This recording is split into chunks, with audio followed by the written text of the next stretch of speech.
اس حدیث کو عبداللہ بن عباس رضی اللہ عنہ نے بیان کیا ہے.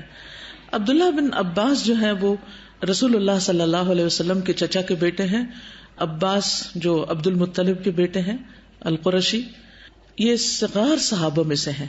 یعنی صغار کا مطلب ہوتا ہے چھوٹے. یعنی نبی صلی اللہ علیہ وسلم جب فوت ہوئے تو یہ شاید 10-11 سال کے تھے یا کچھ اسی طرح ٹین ایج میں تھے.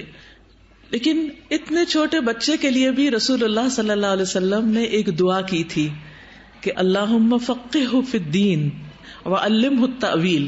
کیا دعا تھی؟ اللہم فقہہ فی الدین، اے اللہ انہیں دین کی سمجھ عطا کر اور اس کو تأویل یعنی قرآن کی تفسیر کا علم عطا کر.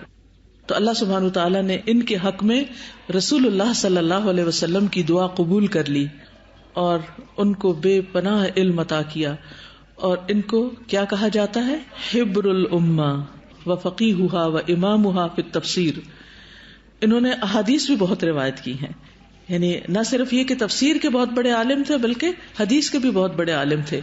ان کے بارے میں عمرو بن دینار کہتے ہیں کہ میں نے کوئی مجلس ایسی نہیں دیکھی، یعنی کسی عالم کے پاس بیٹھ کر ایسا فیض نہیں اٹھایا جو ان سے اٹھایا، یعنی مجلس ابن عباس جو تھی، کیونکہ اس میں حلال حرام، عربی زبان، نسب اور شعر سب کچھ ہوتا تھا. یعنی بیک وقت ہمیں بہت کچھ ملتا تھا. اور انہوں نے دن مقرر کیے ہوئے تھے، یعنی مختلف ایام میں مختلف چیزیں پڑھایا کرتے تھے.